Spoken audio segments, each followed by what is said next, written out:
तो आज हम देखेंगे कि इस वायस रेजिस्टेंस को कैसे कैलकुलेशन करते हैं। जो आउटपुट के बाद जो यहाँ पे ऑप्टो कपलर के लिए लगी होती रेजिस्टेंस, उसको कैलकुलेट करेंगे कैसे एलईडी को ये करंट देगी और ये कितना ड्रॉप करेगा, कितनी वोल्टेज ड्रॉप करने के बाद कितनी, मतलब इसकी एक रेजिस्टेंस होती है कितनी वोल्टेज ड्रॉप करती है, उसकी हिसाब से हम कैलकुलेशन करते हैं।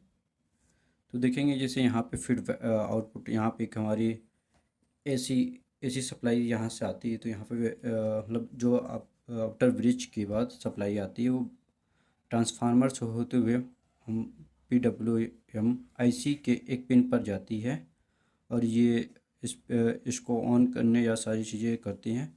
उसके बाद की कैलकुलेशन हम देखेंगे कि यहाँ पे एक डायोड लगा होता है जो आउटपुट की साइड में होती है, या तो ये शॉर्टकी डायोड या फास्ट रिकवरी डायोड होती है, और इसको एक कैपेसिटर लगा होता है। और यहाँ पे हम एक रेजिस्टेंस लगी थी जो हमारी जाके ऑप्टो कपलर से कनेक्ट होती है, इसे ऑप्टो रेजिस्टेंस भी। इसी की वैल्यू आज हम कैलकुलेशन करेंगे कैसे निकलती है।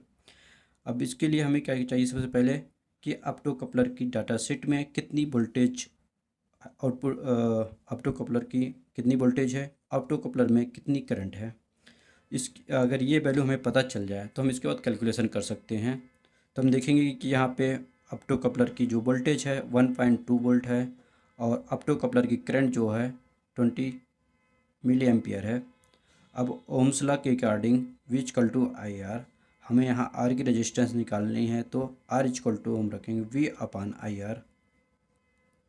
अब हमें यहाँ एलईडी ड्रॉप वोल्टेज निकालनी होगी कि इस रेजिस्टेंस पे जो एलईडी ले रही है कितनी वोल्टेज ड्रॉप हो रही है।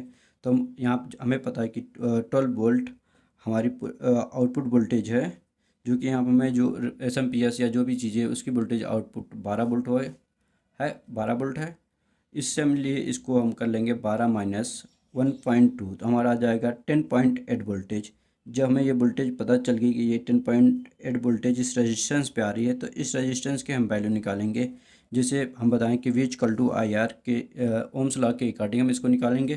तो हमें पता है V की वैल्यू, V अपॉन V की वैल्यू में पता है 10.8 और करंट हमें है पता है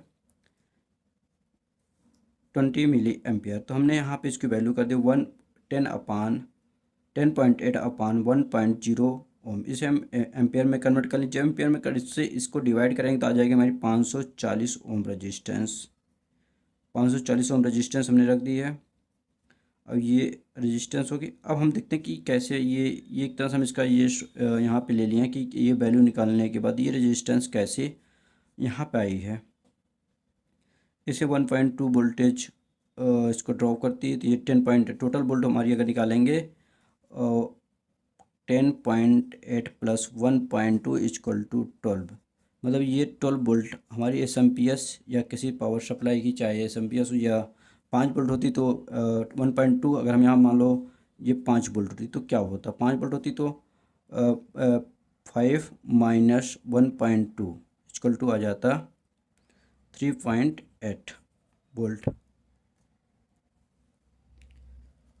3.8 वोल्ट आ जाती है। तो इसके लिए इसकी कैलकुलेशन इस तरह से होती है। आगे हम देखते हैं कि अब हमारी तो ये रेजिस्टेंस निकल गई, लेकिन हमें क्या निकालना है, यहाँ पे इसकी पावर क्या होगी, क्योंकि रेजिस्टेंस तो निकल गई लेकिन ये कितने वाट की लगेगी ये मेन है। हम यहाँ पर एक फार्मूला देखते हैं, power equal to I R square. अब आई हमें पता है, हम यहाँ पर आई की वैल्यू रख देते हैं। आई की वैल्यू क्या है, 0.02 मिली एम्पियर। तो हम इसको 2 स्क्वायर रख दिए और फिर 540 से मल्टीप्लाई कर देंगे। 540 से मल्टीप्लाई कर दिएंगे। अब इसको हम रख देंगे, स्क्वायर की वैल्यू आ जाएगी 0.004 और 540 540 मल्टीप्लाई करेंगे तो टोटल रजिस्टेंस टोटल आ जाएगी 0.216 वाट। लेकिन क्या होता है 1.26 वाट की पावर की या वाटेज की रेजिस्टेंस नहीं मिलती, इसलिए हम इसको इसके लिए हम इसको लगाएंगे 0.25 या क्वार्टर की रेजिस्टेंस कर सकते हैं, 1/1/4 वाट। लेकिन दिक्कत क्या होती है कि लेकिन हम जब भी लेते हैं ना कि ऐसे 5 वाट, तो ये भी चल जाएगा आराम से, नियरेस्ट है तो चल जाए, लेकिन इसको और सेफ्टी करने के लिए और अच्छा परफॉर्मेंस देने के लिए हम इसे 0.5 वाट की लगाते हैं, या बोलते 1/2 वाट या हाफ वाट ये बोल सकते हैं। तो ये क्योंकि जब इससे ज़्यादा लगाएंगे ना थोड़ा सा ये अच्छा चलेगा, अदरवाइज इससे बहुत जल्दी फेलियर होने के चांस रहते हैं, लेकिन चलेगा, लेकिन जल्दी फेलियर जब अच्छा हम बनाते हैं तो उसका वाटेज थोड़ा सा ज़्यादा रखते हैं। अभी इसी से कैलकुलेशन देख सकते हैं, दूसरी तरफ भी हम रख सकते हैं पावर इक्वल टू, जैसे ये फर्स्ट कैलकुलेशन था ये सेकंड कर सकते हैं, मतलब सेम ही है, चाहे चाहे इसको करो चाहे इसको, चाहे फॉर्मूला या P equal to V I voltage into current. तो हमने हमें वोल्टेज पड़ा कितना है, वोल्टेज हम देखी नहीं यहाँ पे, जब ड्रॉप किए तो आ गया अपना 10.8 और 10.8, और करंट कितनी है हमारे पता है हमें 2 मिली एम्पियर को हमें 2 मिली एम्पियर को हम एम्पियर में रखेंगे तो 0.02 तो मल्टीप्लाई अगर पूरा कैलकुलेशन करेंगे पावर इक्वल टू आ जाएगी हमारी 0.216।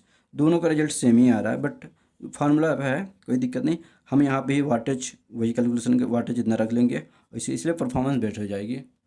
Okay, thank you so much. आगे आने वाली वीडियो में और अच्छे तरीके से कैलकुलेशन करूँगा। ये छोटे छोटे चीज़ें हर एक चीज़ हम SMPS का कैलकुलेशन करते जा रहे हैं, आने वाली वीडियो में और अच्छे से और भी चीज़ें ऐड करेंगे।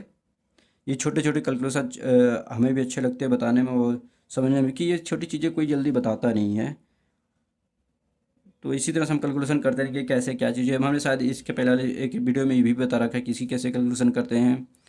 आप इसी तरह से देखते रहिए, और वीडियोज़ आती रहेंगी, सारी कैलकुलेशन धीरे धीरे सारी होंगी। Okay, thank you so much. आज के लिए इतना ही।